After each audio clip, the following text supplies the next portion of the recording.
bakit may impeachment? So ang dating, parang dahil nabisto mo na, huwag ka mag-alala, relax ka lang. Parang ganun ba yung dating sa'yo? Oh, akong bahala sa'yo. Di ba? I'll take care of you. Akong bahala sa'yo. O siya nga talaga bahala kasi siya naman direktor ng lahat ng mga bagay na ito. So, tutuloy ko yung timeline. Malayo pa tayo sa ilang pages pa ito. So, ayun. So, December. Di ba maalala nyo, December, tinanggal yung budget ng office. Nilalait mo yung mga yung mga congress, yung mga nasa house, gumagamit ng script, pero ikaw pala ang pasimuno. Kita mo? Kailan ka ba hindi gumamit ng script, Sarah? Huwag mo sisitayin yung mga nasa, yung mga sa'yo, nanguhusga. Kailangan nila ng script kasi para alam nila kung ano yung mga itatanong nila sa'yo. Maayos na tanong, hindi yung taas-baba. Magmula taas, isa-isa hanggang mga kababa. Abogada ka, dapat alam mo yun. Natural yan.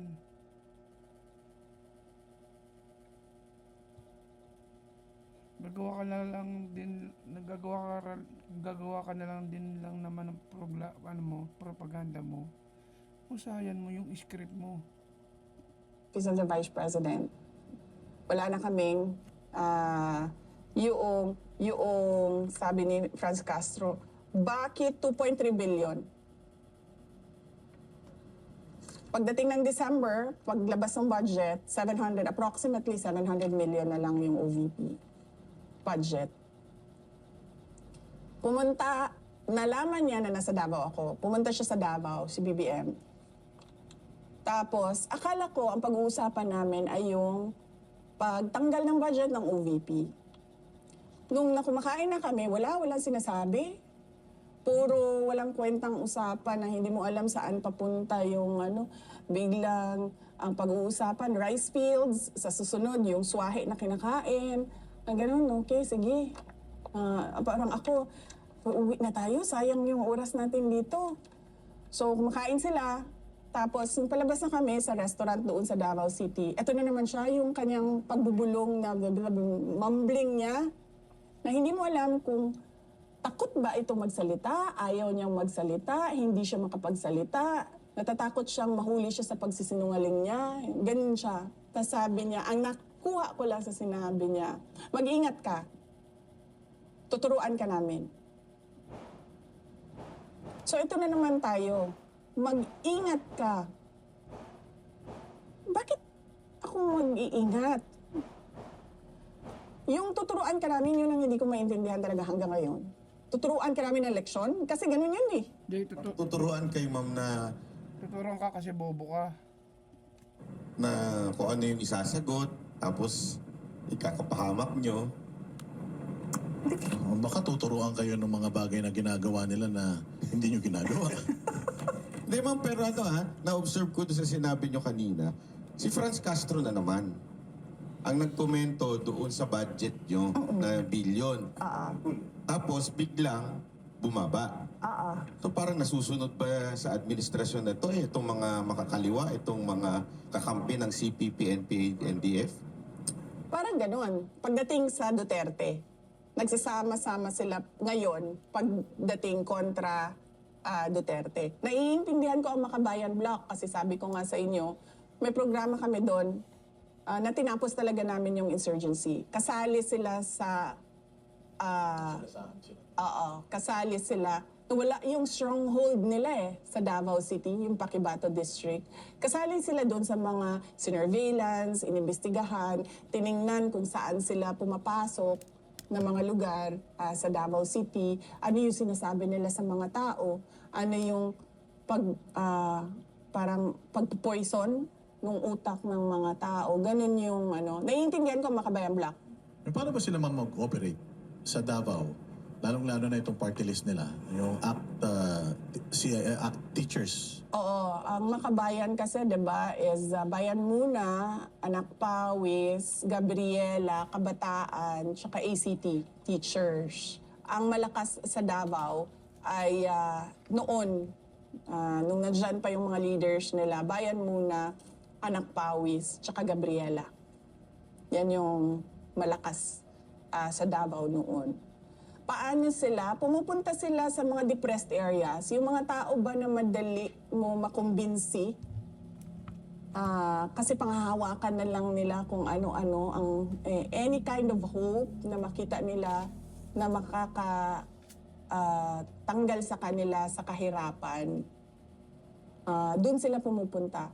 Mga indigenous peoples, tribes, sa mga low-income families, sa mga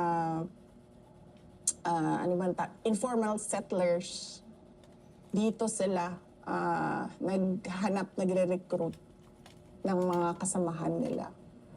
Pag na-recruit nila, saan po nila dadalhin ito? Sa Davao City, kasi ganito, pag meron kaming nakukuha or nakakausap, hindi sila tiga Davao City, doon sila nakuha sa Davao Oriental. Lagi yan. Davao Oriental, Compostela Valley, or as far as Surigao del Norte, tsaka itong kapitbahay namin, Agusan. Diyan sila nare-recruit, nadadala sila sa Davao. Kasi pala, sa kanila, palitan, hindi ka nag-ooperate doon kung saan ka galing. So, galing kang Davao Oriental, dadalhin ka sa Davao City. So, ganun ito yung sa mga armadong grupo nila sa NPA. So, ang nagre-recruit before sa inyo, itong mga party list, tapos isasali nila dito sa teroristang grupo na NPA. Oo. Pero hindi mo kaagad makita yon kasi hindi lahat Hindi lahat ng nire-recruit nila ay umaakyat ng bundok. So, ang makikita mo lang, karamihan, mukhang matitino. Kasi hindi sila kasama ng NPA. Yung legitimate na mga advocacies nila, pro-women, yung mga ganon sila, kunwari Gabriela. Pero, yung iba doon, dahan-dahan ng hinihila papunta sa bundok. Kaya may makikita kayo ng mga namatay sa military operations na nagtataka na lang kayo na wala.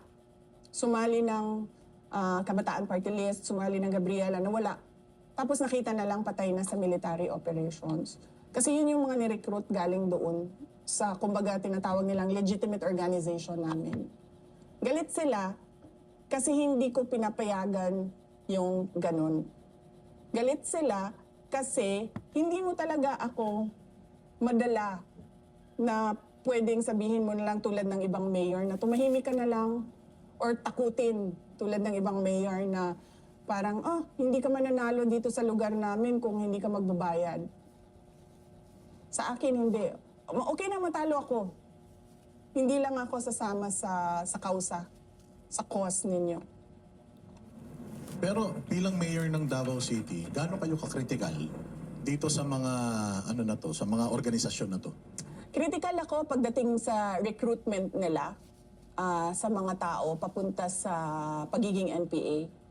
Pero sa kanilang freedom of speech, hindi ko yan kailanman pinakialaman. Pinapabayaan ko sila magsalita, magprotesta, at kung mag-rally, magprograma sa Davao City. Walang makakapagsabi sa kanila na pinigilan kami. Doon lang ako nagre-respeto sa freedom of speech.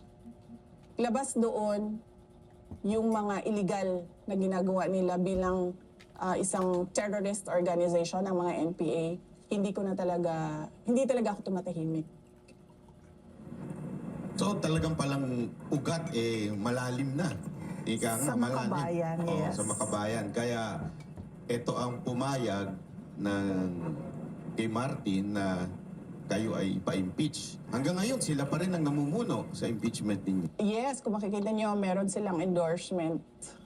And when ng you were impeachment. mayor, masasabi mo ba na yung confidential funds mo noon nagamit dito?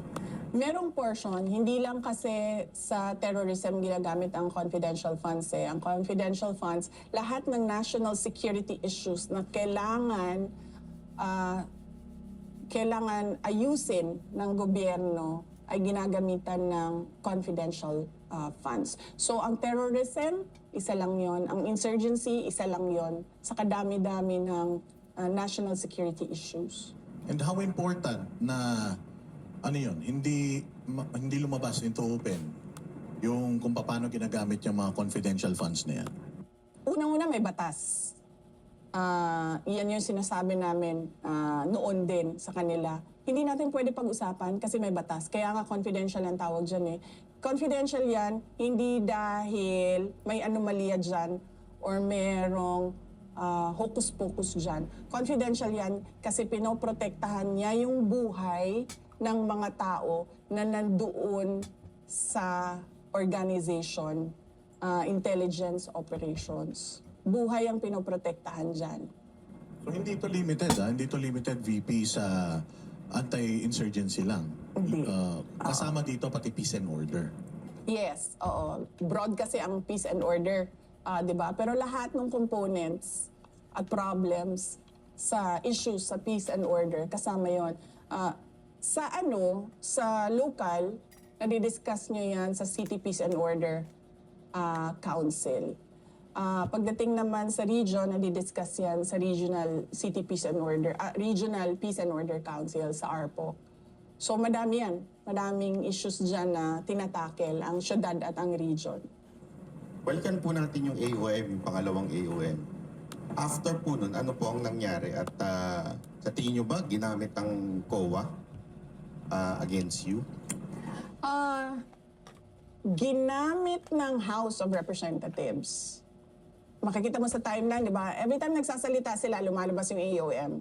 Meron silang gagawin, nag-meeting with Martin Romualdez, lumabas yung pangalawang AOM.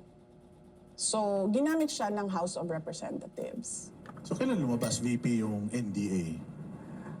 Yung notice, yes, yung notice of disallowance, okay, so, dun tayo sa nagsabi siya na ano yung sinabi niya? Hindi, yung isa, yung pangalawa na, yung pumunta siyang Davao. Oo, mag-ingat ka. Tuturuan ka namin. Yun lang yung nakuha ko sa mumbling niya.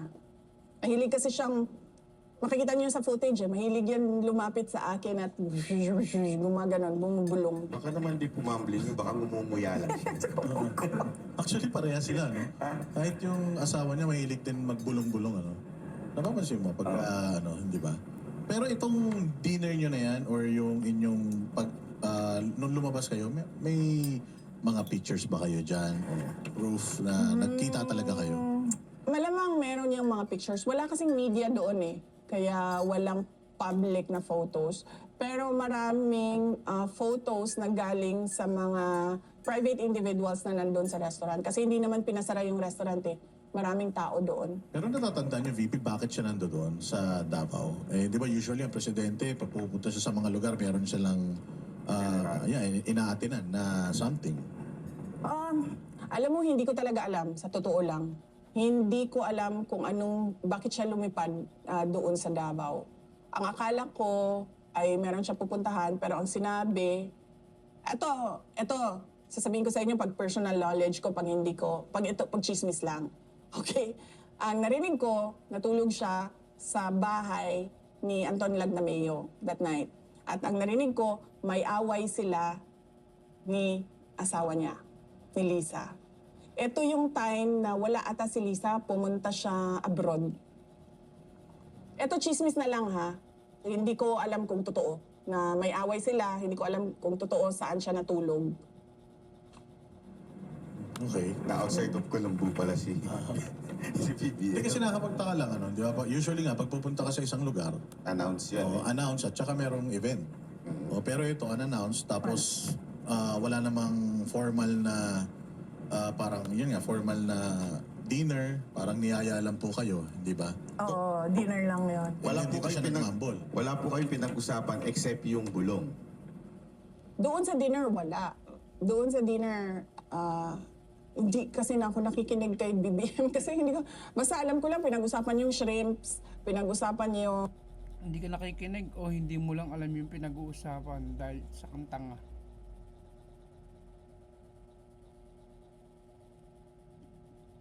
rice field, yun ang maalala ko. Meron pa kasi ibang tao doon sa table eh. Hindi lang kaming dalawa eh. Oo. Di agriculture pinag-uusapan. Wala ka eh. Wala kang alam eh. Puro kaarte lang. Ayan, yung sugatan mo yung sarili mong katawan. Hiwain mo. Dapat saksakin mo yung mata mo. So meron pang mga ibang